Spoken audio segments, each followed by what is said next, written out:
View from the Gutters, episode 71.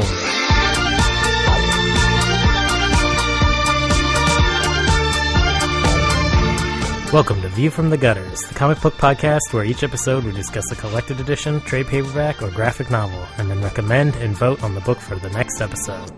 Warning: the discussion portion of this show has massive spoilers for that book. On this episode, we discuss Rat Queens, and to skip ahead to the recommendation section, skip to 3830. Welcome to View from the Gutters, episode 71. I'm Tobiah Panchin. I'm Kaylee Fleeman.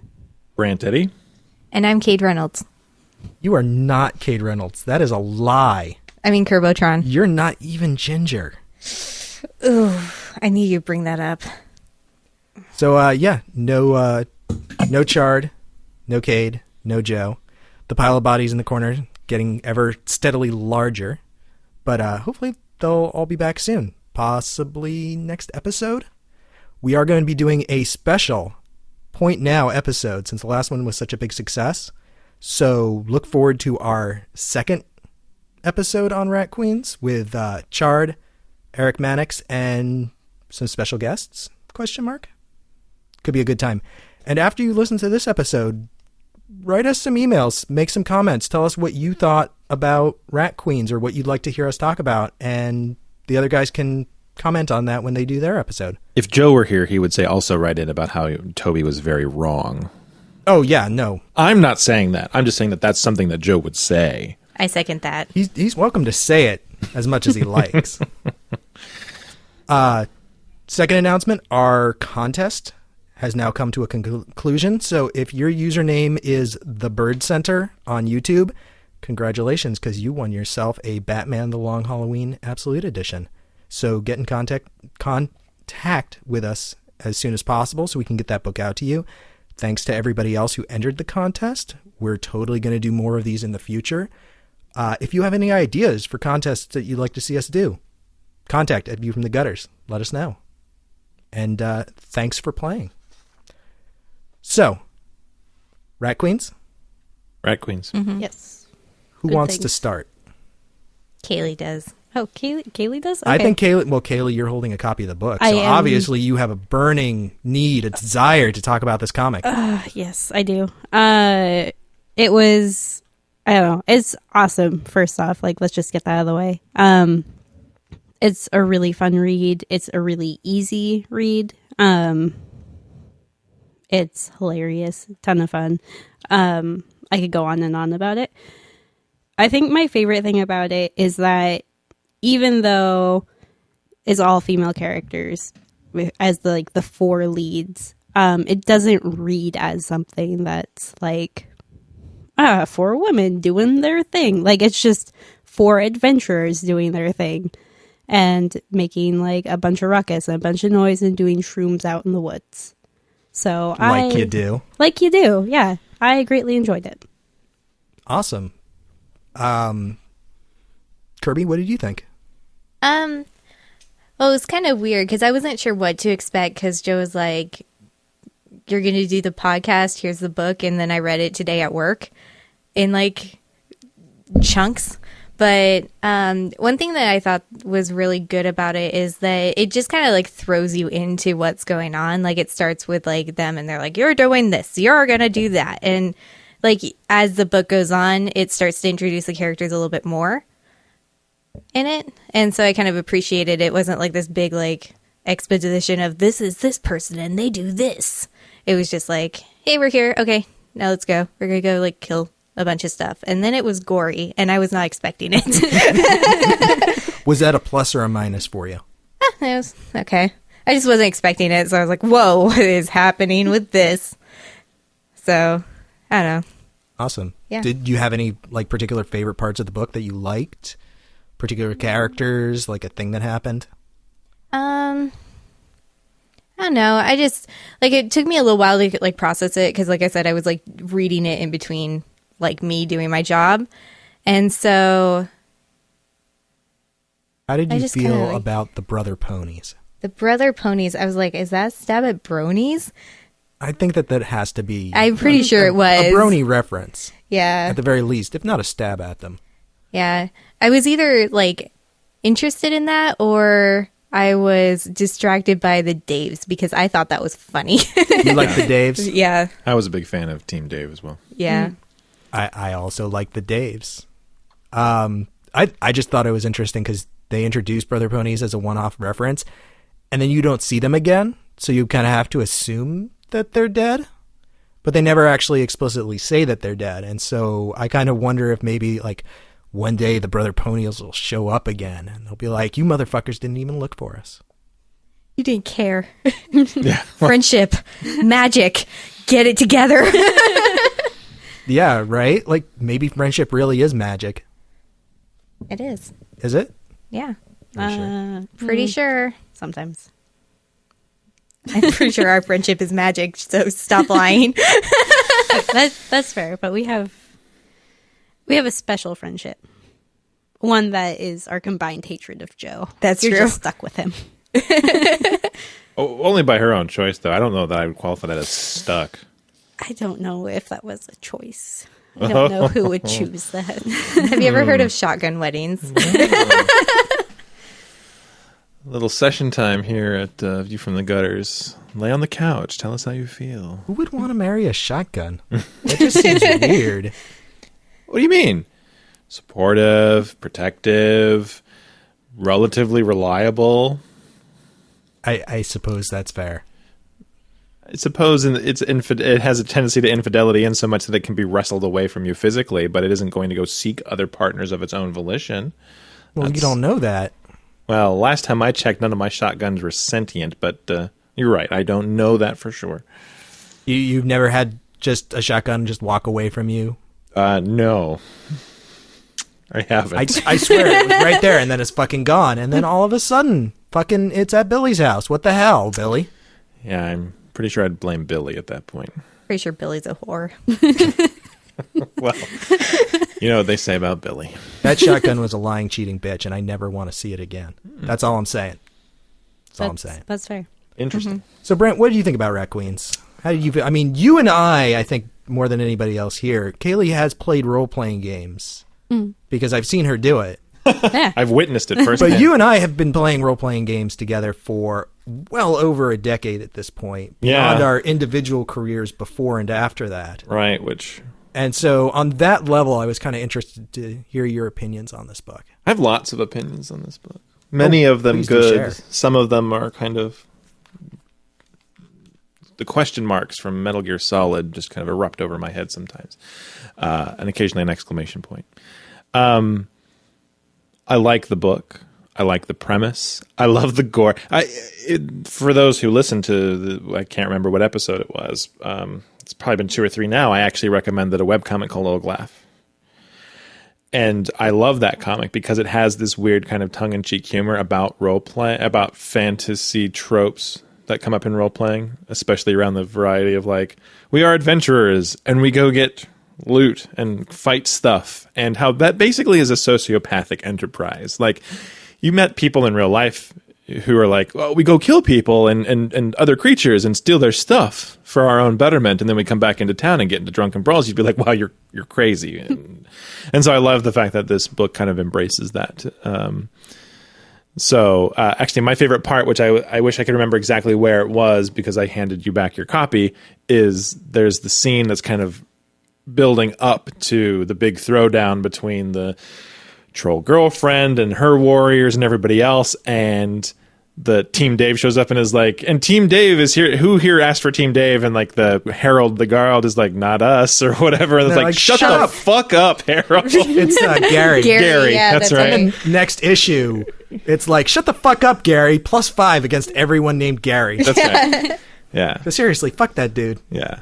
So I love the irreverence of it. I love the tone of it. I think that it kind of does this fun thing of embracing a lot of fantasy tropes or fantasy RPG tropes. But also, I think it walks that fine line between celebrating them and having fun with them. And I think that is not as easy as it might seem at first glance. I think it's easy to take it too far. And it's a crass book. I mean, it's violent. There are people, I mean, I just said, they say fuck Gary. Like they certainly kind of spare no punches. The thing that we were talking a little bit about before this podcast started, and I'm going to make a disclaimer right now that I understand that I am a heterosexual white male and I only have as much stake in this game as people allow me to have before they decide to kick my teeth in because I'm a privileged white man. But I wonder a little bit about the choice to have all female protagonists written by a guy. And it just kind of tied in my mind into this observation I have that sometimes the solution to the idea of getting more female characters into comics is basically skin a guy with breasts. And so I'm sensitive to the fact that these are in a lot of ways stereotypical RPG characters, the thief who basically like stabs people horribly and takes their shit and, the carousing and the vulgarity. But then it's also like, those are tropes that are based on a bunch of like teenage guys sitting around being like, it would be awesome if my guy like sleeps with bitches and stabs shit in the face and like all this stuff. And so I'm kind of like, it makes me just kind of go, I felt guilty while reading this book. I wasn't sure if I was allowed to enjoy it because was I contributing to the oppression of women? I mean that as a joke, but I recognize the argument that you're making. And I think that the capacity for that to exist is there. Sure. I just didn't necessarily feel it in this particular reading. And the comment that I made before we started recording was I didn't necessarily feel that they were written as men in women's suits. I felt like they were written as adventurers. And part of that is based on a long history of a lot of guys sitting in basements being crude. Right. I'll accept that right on the surface of things. But I think that the counter argument to make is that we don't want to enter in a realm where we say only women are allowed to write female characters. Only people of color are allowed to write characters of color. And I don't think that these characters are treated poorly or as stereotypes of women in any way, shape, or form. And so to that regard, I think that it is a positive step forward because it's got a lot of, strong female characters who aren't, don't fall into a lot of the bad stereotypes about female characters that we see. Sure. And that kind of advances the ball in terms of people going, you can have a book that's just got a crap ton of female lead characters without a whole lot of lead men, and that book will be popular and will sell and will open the door for more women to write women-centric books. This book would pass the Bechdel test. Absolutely. I think as well, like you have characters who are kind of like the trope of that adventurer, like the smidgen who sleeps around and stuff, but at the same time you see sort of a more feminine trait in her where she really, really wants to sleep with this fairy that she meets at a bar, but also because she finds her fascinating as a person, So it's both that, I guess, if you're going to genderize it, it's the male stereotype of, oh man, I met this hottie at a bar, I'm totally going to bang that. And also the female stereotype of like, this person's really fascinating and I want to fall in love with them, And I think you get a blending of that and you actually get like a real character who are real people and not just stereotypes. Yeah, I think that I want to make it very clear that I felt like the characters were all authentic. So I certainly wasn't disappointed in that. And sorry, my brain just kind of stopped. I think it was more just about, was the authenticity enough? Did it feel like there wasn't like these other things kind of Frankensteined onto these characters to not make it seem like a blatant, just kind of like, women, men in breast suits type of thing. And I ultimately walked away satisfied with it, but I don't know whether it was just a timing thing because there's been a lot of these conversations going on in mainstream kind of comic news and everything. So it's something that's very like activated in my mind, but I didn't approach the book being like, this is what it's doing. I hate it. Or I think it's being misogynist or anything like that. It was just kind of like, I wonder how women feel about reading this book. I wonder if they feel like these characters are authentic within their scope of interest and or female experience. Like, I guess at the end of the day, is the guy who's writing this presenting in women's minds authentic women characters? Because that's some of the feedback that Greg Rucka gets, is that he seems to write authentic women characters. I have my critiques about some of the things he chooses to do, mostly by making them carbon copies of the males that they're based on, at least in mainstream comics sometimes, which I love Greg Rucka a lot, but sometimes it's like, do I really need a lady Punisher and a lady Batman and a lady whoever? Why don't I have someone who's just whoever? Which is why... I think that's really the main thrust of the criticism that is leveled at, the Ms. Male character, if you want to call it that, is that they're all kind of these carbon copy, like tough as nails, hard asses who just happen to be women. Like, I think you see Warren Ellis do that a lot. And I think each of these characters, like, of all of these characters, Violet the dwarf, I think is the most like that.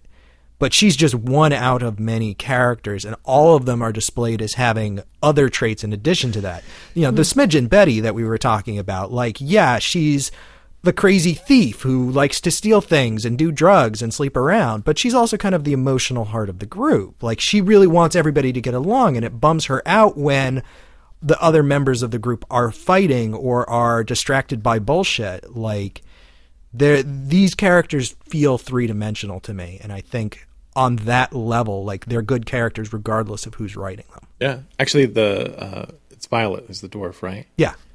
I was actually really impressed most of all with her characterization, because I felt like there was a good attempt with all the characters to do exactly what Kirby was referring to, where it's like we kind of start in the middle of the action and then characterizations kind of inserted after the fact. And I feel like that had greater success and less success with some of the characters, and I felt like Violet's actually the strongest one in my mind, where it's very clear that she has no problem taking care of herself. She has no problem taking care of business. But then her brother shows up out of nowhere, basically challenges her. She's basically like, you know what, dude? Not only am I going to kick your ass, which she does, but why don't you just take whatever you think you're peddling and just go back from where you are? Actually, he kind of storms off before she gets to finish putting him in his place. But then later she gets injured and she ends up kind of having an interlude with a half-orc Dave with his magical bluebirds. And I don't know, for whatever reason, I found the way that they kind of put the breadcrumbs out for her particular character felt the most... it was like the best execution, I think, of all of them. I think that she was the one that we kind of got the most immediate characterization of. We got a little bit of D, too. We kind of, at the very end, you get to see her flashback with her leaving home. Yeah. Because she's an atheist cleric who was raised in essentially a Cthulhu cult. Mm-hmm.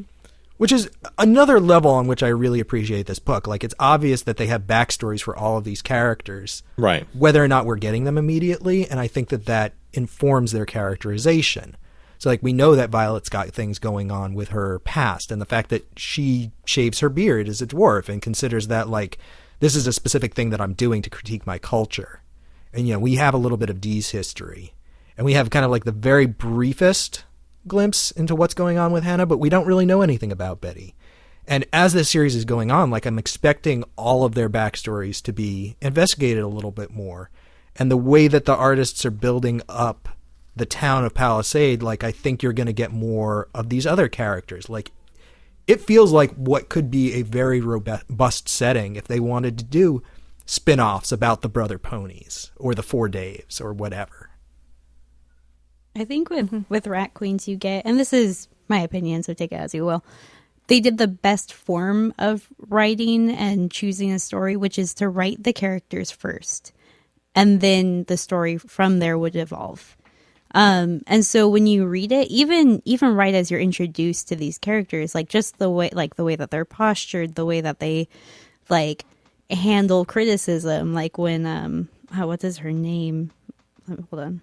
Hannah is like, oh, I have no fucks to give you, and then she like flips off somebody. She's like, oh, I conjured just one. Like, these are people who have like clearly the writers and the artists, like, they came up with, this is who this person is. This is how they would react in a situation. This is the backstory. these are the people in that person's life. Like, it's really cool because these are actual people. They're flesh and blood, and you can imagine that when you close the book, these characters still have like a life to lead. It doesn't just end with the end of the story.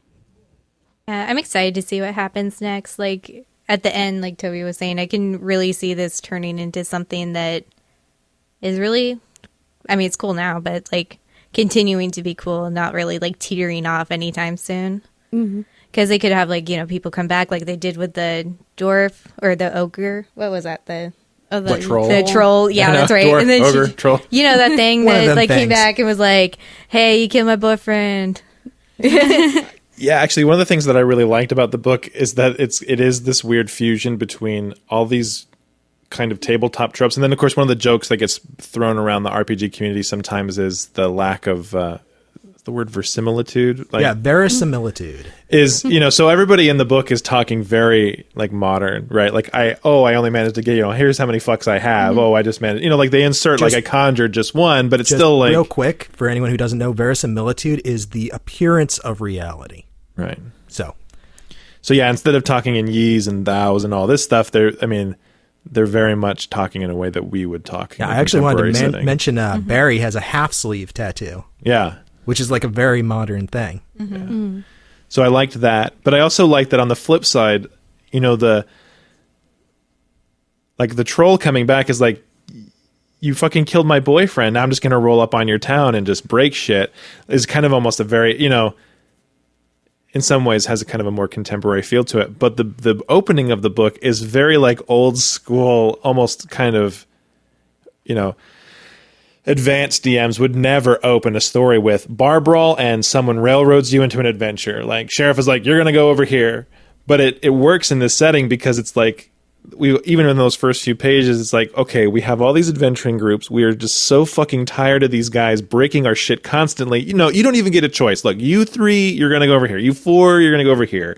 You know, and it's just like, it's this kind of combination of, oh, that's kind of clever, and wow, you just started it with like every stereotypical D&D game with a bar fight and a quest. And I did want to mention when you were talking about this a little bit before, like there is a very fine line to walk where kind of like on one side you've got Knights of the Dinner Table, which is very much this is the humor that you see when you're sitting around with your friends at a tabletop. Like the entire comic is just page after page after page of static panels of these same characters sitting around a table talking.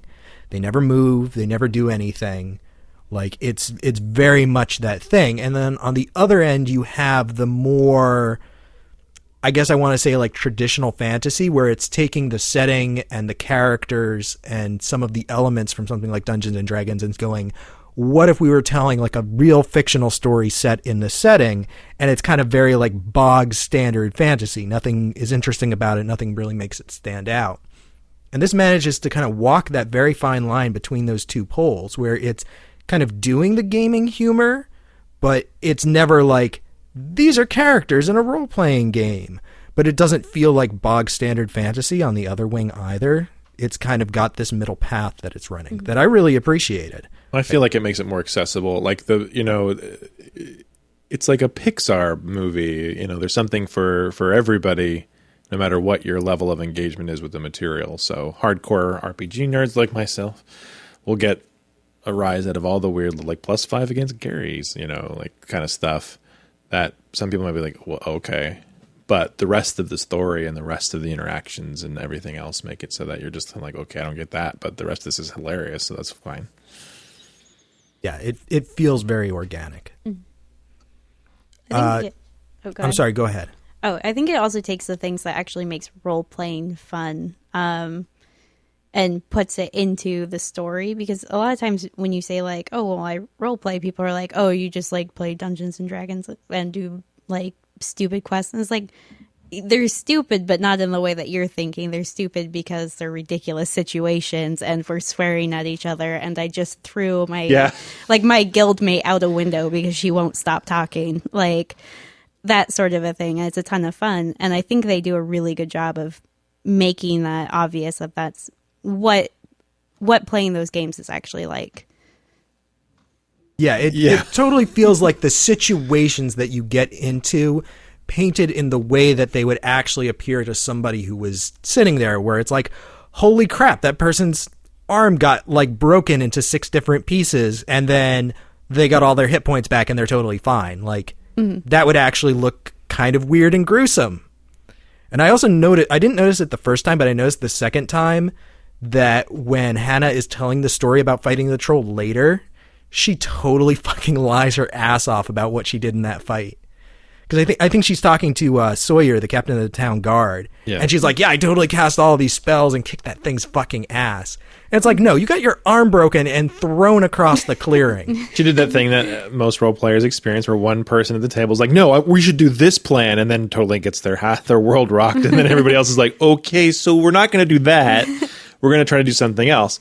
And yeah, I agree. Like the other, like even the interlude leading up to the troll, it's like DM's like, "Oh, do some role playing as you're walking through the forest. Hey, let's do some mushrooms." Like, what are you talking about? We have to go like get into a fight. We're not going to do mushrooms. But it was so awesome when we did mushrooms. And it's just like, okay, I can't believe I'm stuck with these people, which you think as a player sometimes, but is also really well presented here as like a real interaction that these folks would have.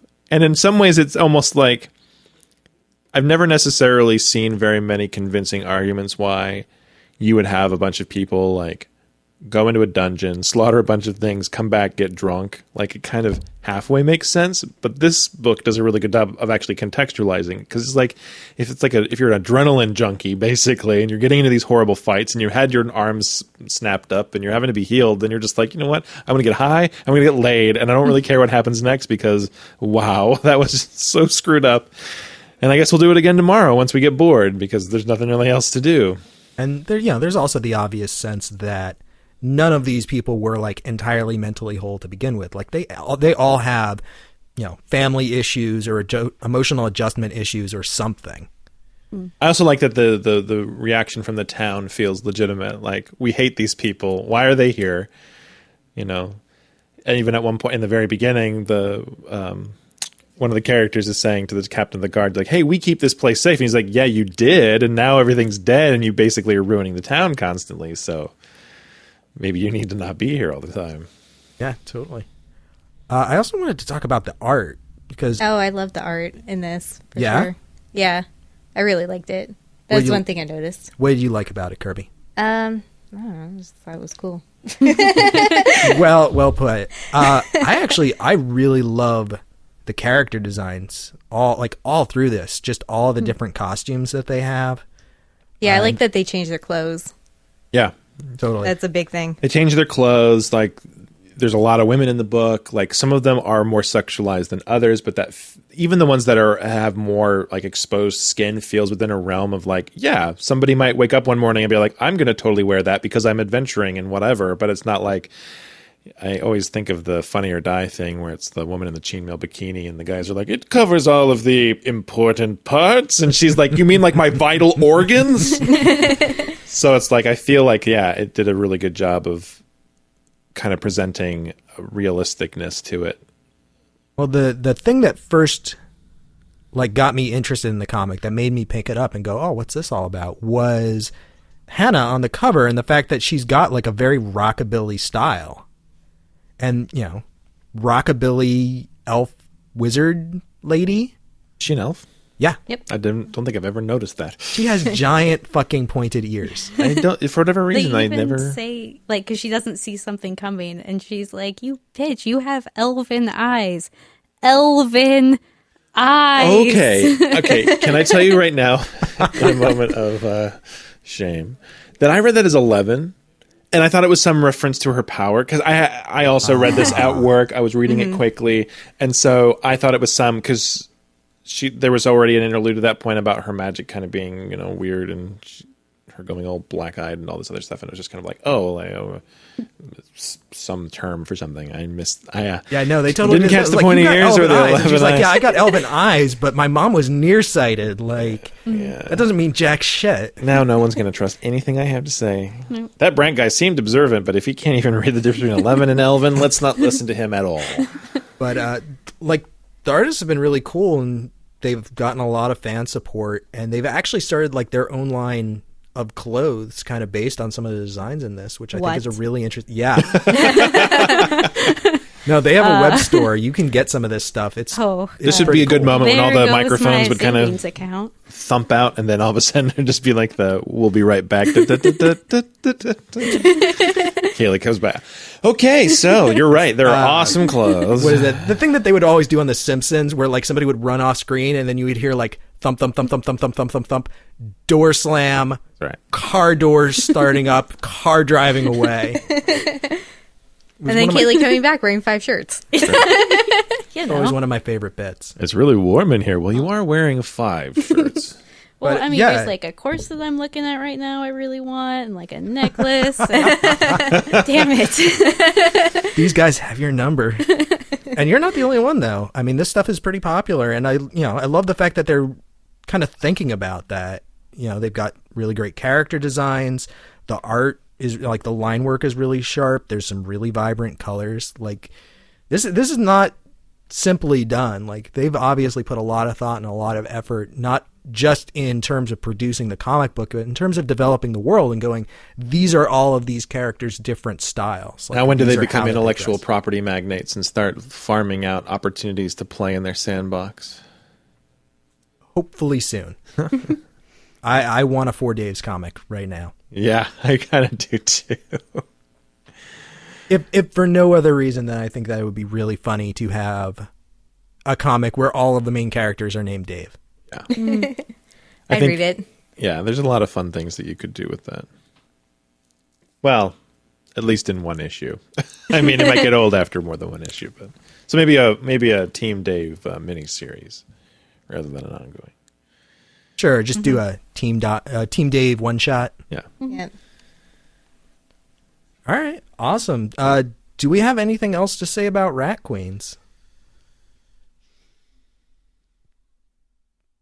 Good conversation, everybody. Yeah. Doing very well. Actually, I did have something. One of major critiques that has been around since pretty much comics started was the portrayal of women's bodies, where they're 6 feet tall, legs for miles, humongous boobs, like rockin' ass, that sort of a thing. And even on the cover, like, these 4 characters are so different, and they are actual like body types that people actually have in real life. Not saying that there aren't 6 foot tall women out there who are the archetypes of perfection, but there's other body types that are being represented here, and I see that a lot even in like the male characters. Like, you have some of the male characters who are kind of chubby, and one who's like short but slim, and one who's really lanky. And I think it's just really cool that they took the time to make different body types and actually draw them. Yeah, I think that's absolutely a great point. We talk about same face on the podcast a lot, and I think the counterpoint to that is same body, which you see often, which is especially among female characters, but it can happen with male characters too. Like, if you just chop off the head and just look at their body, like, it looks exactly the same. Like, every single one of them look exactly the same. Like, if you're looking at all the characters in silhouette, you can't tell the difference between them. Right. And it's very obvious in this book, like, just looking at the silhouettes, like, you can tell who's who. Not just based on the height, but, you know, they've got very different forms. And that's a good thing. Well, they all have their own style too. Like, you know, one of them's like in armor, another one's in kind of like more of like rocky stuff, and you know. I like stuff the like fact that like- Betty is dressed in kind of like loose clothes, like she's probably got shit like secreted all over her that she can just pull out at a moment's notice and throw down. Which actually reminded me of the one moment that I wanted to point out specifically as my favorite, when she's talking to Sawyer and she's like, you know, we've all got secrets. Like, I brew drugs at home for pocket money. And he's like, you know, I'm the captain of the town guard. And she's like, shh, secret. What's the mage's name? Hannah. Hannah. It's funny. I didn't think much of it at the time, but now that we're talking about the fact that they have unique body shapes, they have unique outfits. I actually remember at one point there's a shot of Hannah, and at one point she's in an outfit that kind of has a high-waisted pant. Mm-hmm. And it's almost like what you would almost stereotypically call like grandma pants. And I literally thought it was like, that is not a good look. I never like that on a woman with her body type. I never think that looks flattering. And then I actually sat there for a second at the time being like, did I even actually like have that passing thought? Like, which is impressive because it's not something that comes up very often. I mean, I guess I could be like, oh, they put Lois Lane in a pantsuit. I don't like that look, but it became like such a natural thing because it was drawn well and it was in the middle of like a costume change. It wasn't like she just has one uniform the entire time, which I did appreciate. I always appreciate it when artists too like don't always make things pretty. Yeah, like when they I guess that was the other part of it. Was like sometimes these people are in compromising situations. Like, yeah, not only is there not an attempt to overtly sexualize everything, there's also not an attempt to overtly beautify things. Like there are moments of gore, there are moments of pain, there are moments of these things, and like these people's faces contort into things that are not flattering. Like I feel like you could even read a comic book and be like, Lois Lane is like fainting because she's being hurt and her face still looks pretty, quote unquote. Yeah. Mm-hmm. But they're like when they're snapping Hannah's arm back into place, she has this look on her face. They're just like, wow, that. Well, she's like, I'm in shock, aren't I? And they're like, oh yeah. Which is, I mean, that's not something that you think about in comics a lot, which is funny considering how much violence there is. Right. I also wanted to mention the character Tizzy, who is the leader of the Peaches. Oh, yeah. People have been talking about this on the RPGNet forums, which I frequent, which is not unreasonable. Nerd. Yeah, right. But one of the posters there was pointing out that the way that Tizzy's body is drawn is very indicative of the way that transgendered women tend to look. And that people are speculating, like, is this supposed to be a transgendered character? Interesting. And you can't really tell from the text of the book, but there's no reason to assume that she isn't. Which I just thought is, one more random off, like, it doesn't necessarily add a whole lot to the story, but it doesn't take it away either. And it's nice that they just kind of threw out this thing that you could look at it in that way and go, hey, that's cool. Like, here is a depiction of someone who may in fact be transgendered. Hannah doesn't fucking like her, but there's no reason to think that she's a bad person. So, just one more interesting thing that I thought about. Good job. Thank you. And by thought about, I mean somebody pointed out to me. You can take credit for it. It's fine. I totally just did. Good job. That thought trademarked by a Panchin. 2014. I was going to say something else, but your explanation made my brain stop trying to scribe its own note or whatever. So I'm like, Something about the art or the characters. Yeah. I don't know. All right. What life with a preschooler does. Your brain just doesn't work as well as it should. That's what we like to call poo brain. That horse has got poo brain. I was actually having a conversation with our friend and friend of the show, Ann Jeanette, about poo brain. We had a long talk about it today. It's a very serious condition. It can be fatal. It could be, yeah. Death by poo brain. Anyway, do we want to move on to recommendations? Sure. Yeah. All right. Kaylee, Okay. what did you bring? I brought Alan Moore's Swamp Thing. It's sort of a classic, and it redefined the genre and blah, blah, blah, blah, blah. It's just a lot of fun to read. I'm always a fan of things that are about superheroes, but not actually about superheroes, where they just kind of come in, but you get to see, like, when you watch Justice League, Superman's like, oh, well, we gotta save this town, and by the time that they get there, the town's like already in ruins. I really like Swamp Thing. I also like Marvels and all those other ones because it shows that happening, and it kind of shows like how people are reacting to this thing, and how, even though the superheroes are there or how they might show up, how people have to fend this off on their own. And sort of the more serious, down-to-earth side of superheroes? Yeah, and I think it's really cool because you see a Swamp Thing like fight off like Etrigan because he is threatening to like hurt this child because in Etrigan's mind, that's the only way to like get rid of this demon. I think it's just really cool to see like heroes can be wrong, they can be ineffective, and there's another solution to it, to any problem. So that's my recommendation. Nice. And what is that collected as? Like, what's on the cover? It's the Saga of the Swamp Thing, Book 1. By Alan Moore. By Alan Moore, yes. Awesome. Brant, what do you got? I brought Atomic Robo Volume 1, Atomic Robo and the Fighting Scientists of Tesladine by Brian Clevenger and Scott Wegener. Hellboy meets robots. You know, I've heard the Hellboy analogy or reference a lot, and I've never really seen it that much. I think the Hellboy analogy comes mostly from kind of fish out of water does fighting against supernatural threats. But I think you're right in that Hellboy, even though it has kind of a sense of humor, is a much darker tone. I mean, it's meant to have that tone, whereas this is much more bright and kind of, I don't know, play the Benny Hill music in the background a little bit. Yeah, I mean, it's the fighting men of science, or what is it? The Fighting Scientists of Tesladine. There you go. But yeah, it certainly has a good sense of humor, I think, much in keeping with our current selection of rat queens. And I don't know. I've been enchanted ever since I got introduced to it, and I think everyone should read Atomic Robo. It is a hell of a lot of fun, and I've actually pitched both volumes 1 and 3 on 2 different occasions, and it has not been picked, something which I am eternally dismayed about. So I really appreciate you bringing it again, and so I don't have to pitch it. We've got to start bringing it every week until someone picks it. No, just kidding. That is a threat that I may one day make good on, assuming we don't pick it. Is there anything else that you want to say about it, just in terms of what's the story, what you like about it?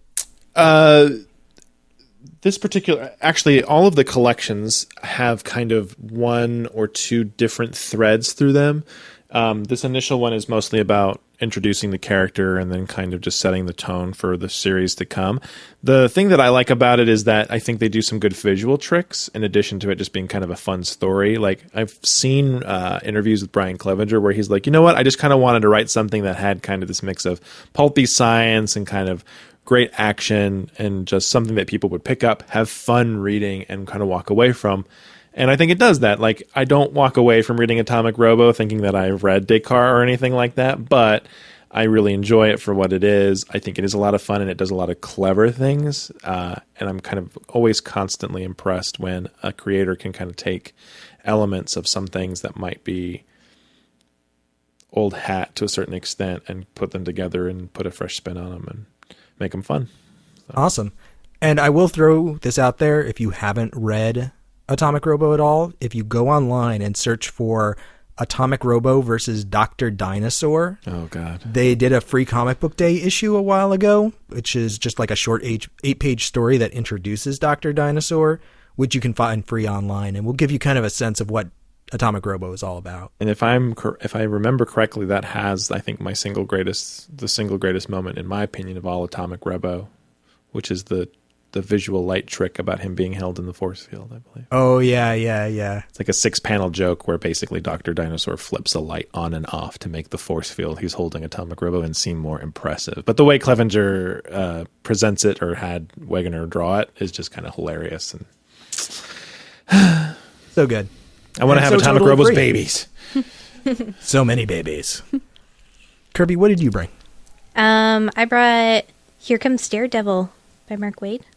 So Apparently, good. that's what it says on it. Yeah, no, I really like this. And one of my favorite things about it is probably that it's written by Mark Waid, because I think he just kind of gets superheroes in general, or at least in my experience with him. Yeah. And this was my first, well, I guess this is like the only Daredevil book I've ever read, so it might be like a normal thing, but I really like in this one how like everybody kind of knows he's Daredevil, and they're like, hey, you're Daredevil, aren't you? And he's like, yeah, it's a nice day out, isn't it? And he just like never answers them, but he kind of goes through and he like is Daredevil by night and Murdoch by day, and is just kind of living in New York again and stuff.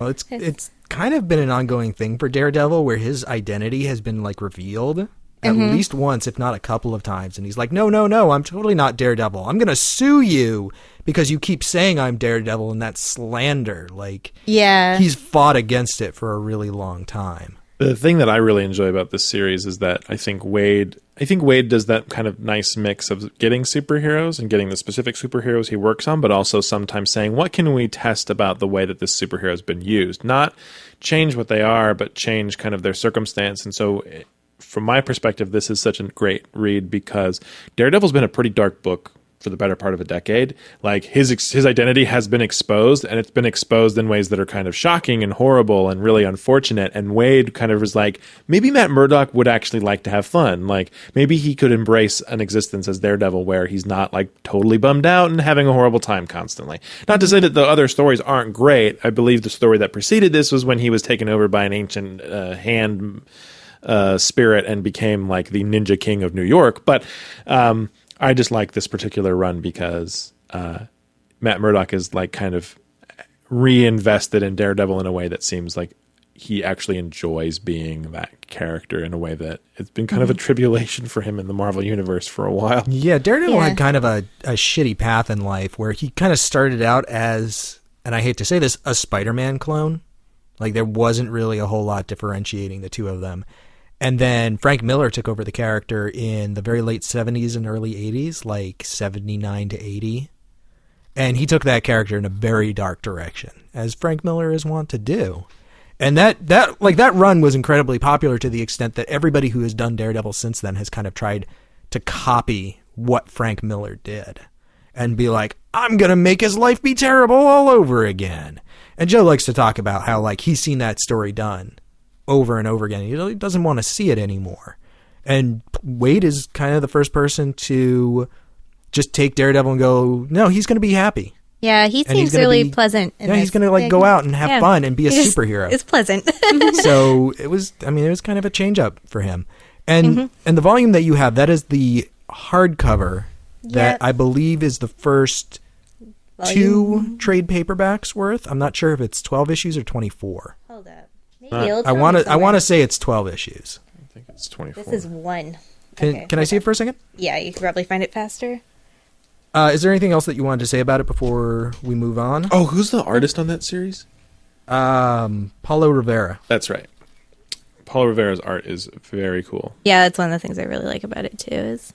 Well, and I feel like this is one of the few books that Marvel's kind of dedicated themselves to right now where I feel like they're going to let a series go for as long as the combination of creators are together, and then they're going to potentially reevaluate whether or not the book will continue based on that. Because like Daredevil's kind of existed in a place where like they got lucky and they've had some good consistent runs, but there's been some drought periods for the character where it's kind of like, do we really need him to be having his own monthly book? But like this book and Hawkeye and a couple of others, it's like they found that magic mixture of both tone and presentation where I think that Marvel may start. We may see more series where Marvel says, well, if these two people or whatever the creative team combination is are not going to work together, then maybe we're not going to put a new book out or continue the book unless we know we've got another combination that we think is going to be really dynamic, which is kind of an interesting deviation from the way that Major Comics has thought about releasing books. It's actually kind of more in line with the indie comic or the independent comic or creator-owned stuff where they find people to work with. And I think that it's very indicative of the Axel Alonso era as editor-in-chief of Marvel Comics, kind of like what they're going for. And that hardcover is actually the first 10 issues of Daredevil. Yeah. So, yeah. Cool. Anything else about Daredevil? I think you guys pretty much got it. It's been a while since I read it, so I was like, what happens in this? But it's a lot of fun, and I think it went for a total of about 30 issues, and then rebooted the numbering with the same creative team. So it went back to number 1, but it's still the same people, and it's still the same kind of general storyline. I mean, they kind of hit a stopping point. And well, there's a geographic shift, right? I think that I think Daredevil relocates as part of that number shift. So I think that is also the other reason they decided to do it. Totally. Cool. So this week I brought a comic that I've been thinking about bringing for a very long time, and just kind of, it's always been like number 2 or number 3 on my list. I brought Zod by Scott McCloud. and Brant is making a face at me. I almost said Joe's making a face at me because it's usually Joe who makes faces at me. I make different faces than Joe. Yes. For different reasons. If you don't know about Zot was one of the kind of breakout indie comics of the 80s. Like, it was one of the kind of the first modern-ish indie comics to really go big. And it's a little hard to describe because it kind of has two major phases. In the first phase, it's about this girl and her brother who live in California. And then a portal opens up and a superhero flies through. And they're from, like, our Earth, California, like, very mundane reality. And it's this teenage kid named Zot who's a superhero in his home universe.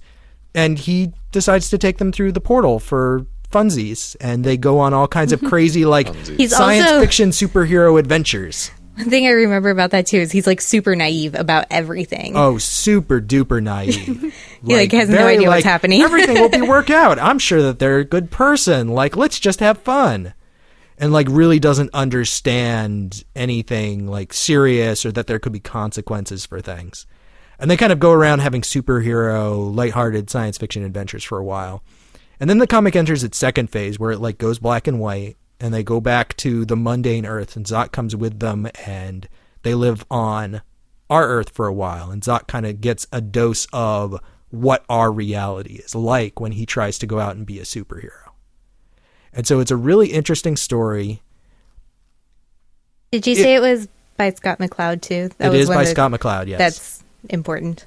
Or at least it was to me. That is critically important. It's one of those things that I don't necessarily has aged the best because a lot of the innovative things that it did in its time, other people have gone and refined upon later, so it doesn't have the same level of impact that it necessarily did. But like this is one of, I think it might have been like the very first comic to feature an openly gay character. Like it was very progressive, trend-setting for the time.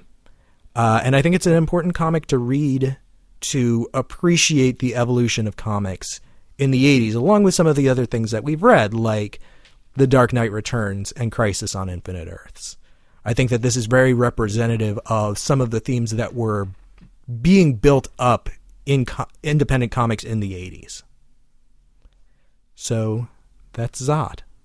To be clear, the reason I was making the face was because, like all scholars, or most scholars, I guess, I sometimes, or at least my relationship with scholars and their work, I think a lot of what Scott McCloud has given to the community is very valuable and interesting, but I do wonder at some points when he's kind of transcended my personal sense of like, oh, that's a really good thing that you're talking about, and like, okay, you can stop talking now. I get it. You've got these ideas and this notion, and you really want to, wow, you've got like 5 books about it now. Like, stop.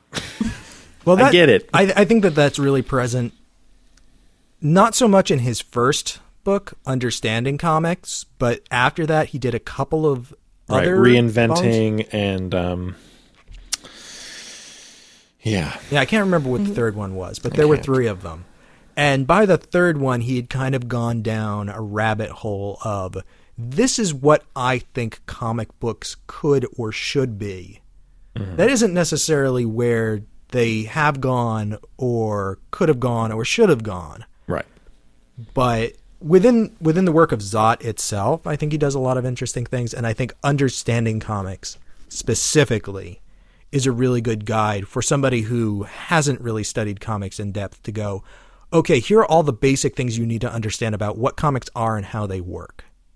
And it's really the later volumes that he kind of starts crawling up his own asshole a little bit, to be perfectly frank. Yeah. And I think that history has kind of vindicated him a little bit in terms of some of the things that he was talking about, like the infinite canvas, which didn't quite play out the way that he initially envisioned, but he's sort of gone back and refined that idea a lot. Oh, sure. And I think that he has a lot of good ideas about digital comics. Yeah, I don't hate the guy. I just sometimes.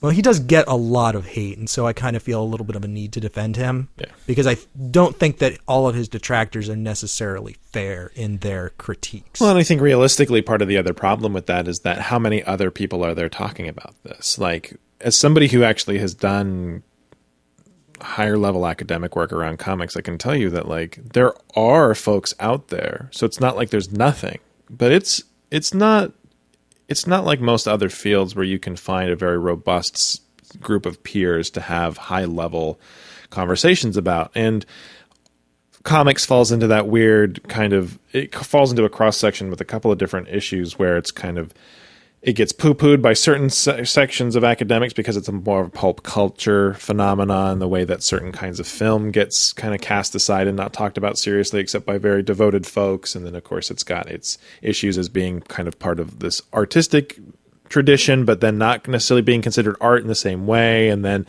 you've got literature folks who are kind of, because it is a unique art form, it takes a lot of time and energy to get folks who are informed and thinking about the form into a place where they're operating at a level where they can have these high level conversations about what it means and what it can do and how it can do it. And because it's in some ways more affected by what technology offers,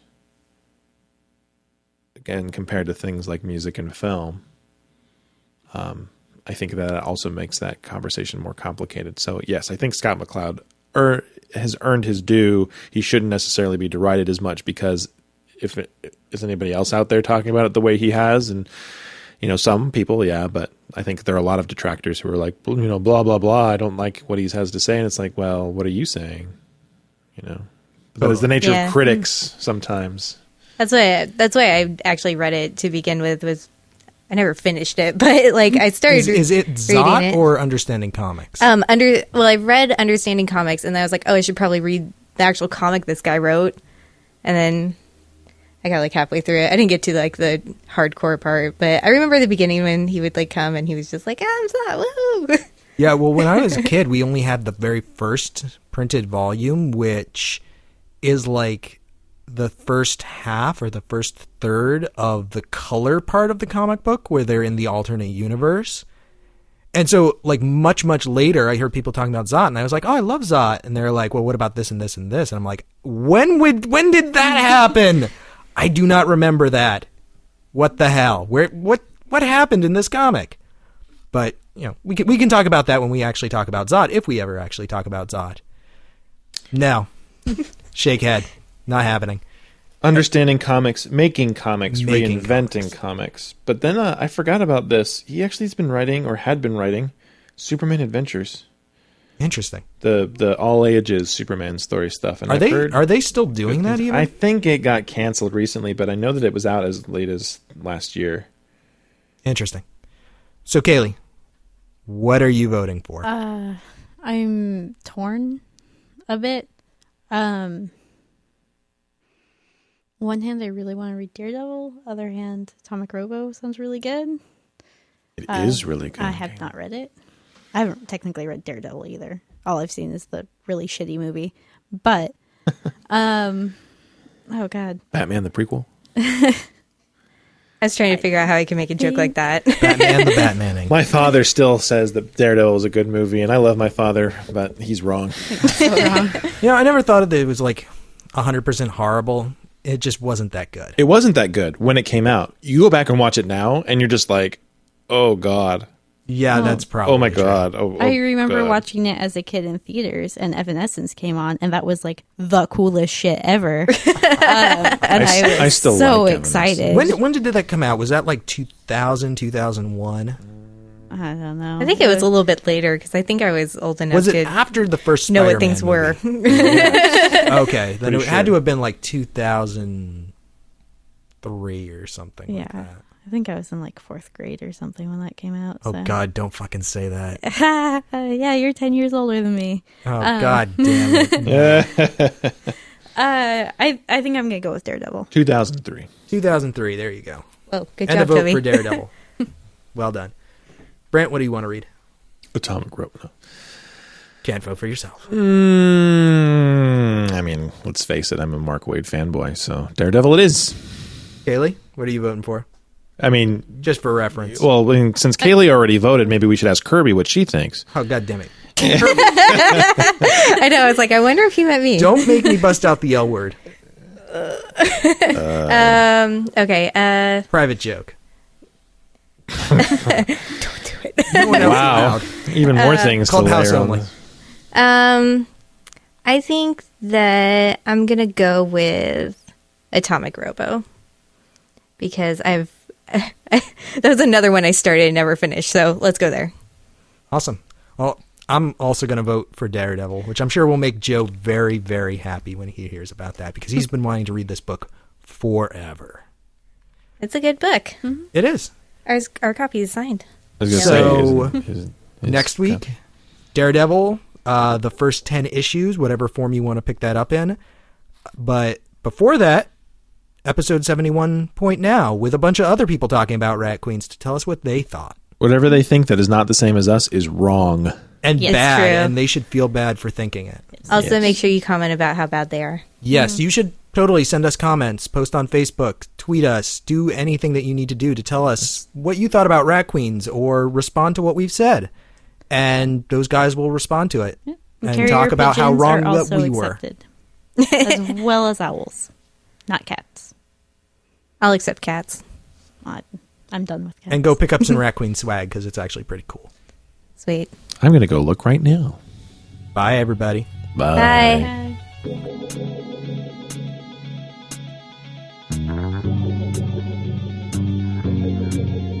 Thank you for listening to View from the Gutters. I hope our recommendations have inspired you to go out and find some new comics you'll enjoy. Join us next time for a discussion of our selected title, but like every week, we encourage you to read all of the recommended books. In the meantime, please leave us an iTunes review. It really does help new listeners find the show. You can also like us on Facebook, subscribe to our YouTube, and follow us on Twitter at ViewFRTHGutters. Feel free to email us at contact@viewfromthegutters.com. Please send us any questions, comments, or recommendations you might have. Be sure to subscribe to our YouTube channel as we post new videos every week. And thanks again for listening. And as always, keep reading.